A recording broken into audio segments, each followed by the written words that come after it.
Hello friends, welcome back to my channel. Hope ನೀವೆಲ್ಲ ಚೆನ್ನಾಗಿದ್ದೀರಿ ಅಂದ್ಕೊಂಡಿದ್ದೀನಿ. ನಾನು ನಿಮ್ಮ ಪ್ರೀತಿಯ ಕಲ್ಪನಾ ವಸಂತ್. ಇವತ್ತಿನ ಈ ವಿಡಿಯೋದಲ್ಲಿ ಸಬ್ಜಾ ಸೀಡ್ಸನ್ನು ನಾವು ಸೇವಿಸೋದ್ರಿಂದ ಯಾವ ರೀತಿ ಮಧುಮೇಹ ಅಂದರೆ ಸಕ್ಕರೆ ಕಾಯಿಲೆಯನ್ನು ಕಡಿಮೆ ಮಾಡಬಹುದು, ಅದೇ ರೀತಿ ಮಲಬದ್ಧತೆಯನ್ನು ತಡೆಗಟ್ಟಬಹುದು ಎಂಬುದನ್ನು ಈ ವಿಡಿಯೋದಲ್ಲಿ ತೋರಿಸ್ಕೊಡ್ತಾ ಇದ್ದೀನಿ. ಸೊ ವಿಡಿಯೋ ತಮ್ಮೆಲ್ಲರಿಗೂ ಖಂಡಿತ ಯೂಸ್ ಆಗುತ್ತೆ ಫ್ರೆಂಡ್ಸ್. ವಿಡಿಯೋನ ಸ್ಕಿಪ್ ಮಾಡದೆ ಕೊನೆವರೆಗೂ ನೋಡಿ. ದಯಮಾಡಿ ವಿಡಿಯೋಗೆ ಪ್ಲೀಸ್ ಒಂದು ಲೈಕ್ ಕೊಡೋದು ಮಾತ್ರ ಮರಿಬೇಡಿ. ಯಾರೆಲ್ಲ ಫಸ್ಟ್ ಟೈಮ್ ನಮ್ಮ ವೀಡಿಯೋಸ್ನ ನೋಡ್ತಾ ಇದ್ರೆ ಪ್ಲೀಸ್ ಚಾನಲ್ಗೆ ಸಬ್ಸ್ಕ್ರೈಬ್ ಆಗಿ. ಆಲ್ರೆಡಿ ಸಬ್ಸ್ಕ್ರೈಬ್ ಆಗಿ ವಿಡಿಯೋಸ್ನ ಫಾಲೋ ಮಾಡ್ತಾ ಇರೋರಿಗೆ ತುಂಬ ಧನ್ಯವಾದಗಳು. ಈಗಿನ ಮಧ್ಯಕಾಲದಲ್ಲಿ ಚಿಕ್ಕ ವಯಸ್ಸಿಗೆ ಮಧುಮೇಹ ಅಂದರೆ ಸಕ್ಕರೆ ಕಾಯಿಲೆ ಬರೋದು, ಸ್ವಲ್ಪ ಏಜ್ ಆಗ್ತಾ ಅಂದರೆ 50+ ಆದರೆ ಸಾಕು ಮಲಬದ್ಧತೆ ಅಂದರೆ ಕಾನ್ಸ್ಟಿಪೇಷನ್ ಕಾಣಿಸ್ಕೊಳ್ಳೋದು. ಈಗಿನ ಕಾಲದಲ್ಲಿ ಚಿಕ್ಕ ಮಕ್ಕಳಿಗೆ ಅಂದರೆ ಸ್ಕೂಲ್ಗೆ ಹೋಗೋವಂತಹ ಮಕ್ಕಳು ಸಹ ಒಂದು 2 ದಿವಸಕ್ಕೆ 3 ದಿವಸಕ್ಕೆ ಇದು ಟಾಯ್ಲೆಟ್ಗೆ ಹೋಗೋದು, ಈ ಥರದ ಸಮಸ್ಯೆಗಳು ಬರ್ತಾ ಇದೆ. ಇಂತಹ ಸಮಸ್ಯೆಗಳು ರಿಪೀಟ್ ಆಗದಿರ ಯಾವ ರೀತಿ ನಾವು ಸಬ್ಜಾ ಸೀಡ್ಸ್ನ ಸೇವಿಸಬೇಕು ಎಂಬುದನ್ನು ಈ ವಿಡಿಯೋದಲ್ಲಿ ನೋಡೋಣ ಬನ್ನಿ ಫ್ರೆಂಡ್ಸ್. ಈಗಿರುವಂತಹ ಬ್ಯುಸಿ ಲೈಫಲ್ಲಿ ಜೀವನ ಶೈಲಿ ಸರಿ ಇಲ್ಲದಿದ್ದರೆ ದೇಹದಲ್ಲಿ ಅನೇಕ ರೋಗಗಳು ಕಾಣಿಸಿಕೊಳ್ಳಲು ಪ್ರಾರಂಭಿಸುತ್ತವೆ. ಆಯಾಸ ಮತ್ತು ಅನಾರೋಗ್ಯವು ವ್ಯಕ್ತಿಯ ಮೇಲೆ ಒತ್ತಡ ಹೇರುತ್ತದೆ. ಕೆಟ್ಟ ಆಹಾರ ಪದ್ಧತಿ ಮತ್ತು ಅಸ್ತವ್ಯಸ್ತ ಜೀವನ ಶೈಲಿಯಿಂದ ಅನೇಕ ರೋಗಗಳು ಜನರನ್ನು ಕಾಡುತ್ತಿವೆ.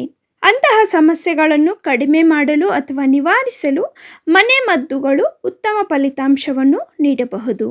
ಆಯುರ್ವೇದದಲ್ಲಿ ತುಂಬ ಪ್ರಯೋಜನಕಾರಿ ಎಂದು ಪರಿಗಣಿಸಲಾದ ಸಬ್ಜಾ ಬೀಜಗಳೊಂದಿಗೆ ಮಧುಮೇಹ ಮತ್ತು ಮಲಬದ್ಧತೆಯನ್ನು ತಡೆಯುವುದು ಹೇಗೆ ಎಂದು ತಿಳಿಯೋಣ. ಮಧುಮೇಹ ಅಂದರೆ ಸಕ್ಕರೆ ಕಾಯಿಲೆಯನ್ನು ಗುಣಪಡಿಸಲು ಸಾಧ್ಯವಿಲ್ಲ, ಆದರೆ ಕೆಲವು ಮನೆ ಸಲಹೆಗಳು ಮತ್ತು ಆಯುರ್ವೇದ ಔಷಧಿಗಳು ರಕ್ತದಲ್ಲಿನ ಸಕ್ಕರೆಯನ್ನು ನಿಯಂತ್ರಣದಲ್ಲಿಡಲು ಸಹಾಯ ಮಾಡುತ್ತವೆ. ಸಬ್ಜಾ ಬೀಜಗಳು ಪ್ರೋಟೀನ್, ಫೈಬರ್, ಆರೋಗ್ಯಕರ ಕೊಬ್ಬುಗಳು ಮತ್ತು ಕಾರ್ಬೋಹೈಡ್ರೇಟ್ಗಳಲ್ಲಿ ಸಮೃದ್ಧವಾಗಿವೆ.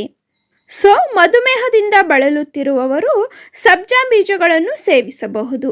ಅವುಗಳನ್ನು ನೀರಿನಲ್ಲಿ ನೆನೆಸಿಟ್ಟು ಖಾಲಿ ಹೊಟ್ಟೆಯಲ್ಲಿ ಈ ನೀರನ್ನು ಕುಡಿಯುವುದರಿಂದ ಫಲಿತಾಂಶ ಸಿಗುತ್ತದೆ.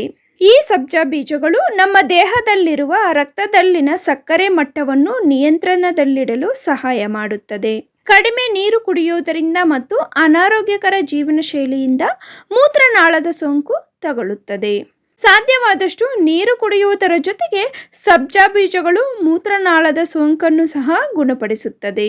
ಈ ಸಬ್ಜಾ ಬೀಜಗಳನ್ನು ನಾವು ಅಲ್ಲಿ ಮಾರ್ನಿಂಗ್ ಖಾಲಿ ಹೊಟ್ಟೆಯಲ್ಲಿ ಕುಡಿಯುವುದರಿಂದ ನಮ್ಮ ಹೊಟ್ಟೆ ಭಾಗದ ಕೊಬ್ಬನ್ನು ಸಹ ಕರಗಿಸಬಹುದು. ನೋಡಿದ್ರಲ್ಲ ಫ್ರೆಂಡ್ಸ್, ಸಬ್ಜಾ ಬೀಜಗಳಿಂದ ನಮಗೆ ಎಷ್ಟೆಲ್ಲ ಉಪಯೋಗಗಳಿದೆಯೋ.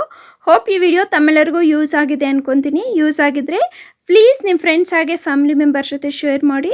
ವಿಡಿಯೋ ನಿಮಗೆ ಇಷ್ಟ ಆಗಿದ್ರೆ ಪ್ಲೀಸ್ ಒಂದು ಲೈಕ್ ಕೊಡೋದು ಮಾತ್ರ ಮರಿಬೇಡಿ.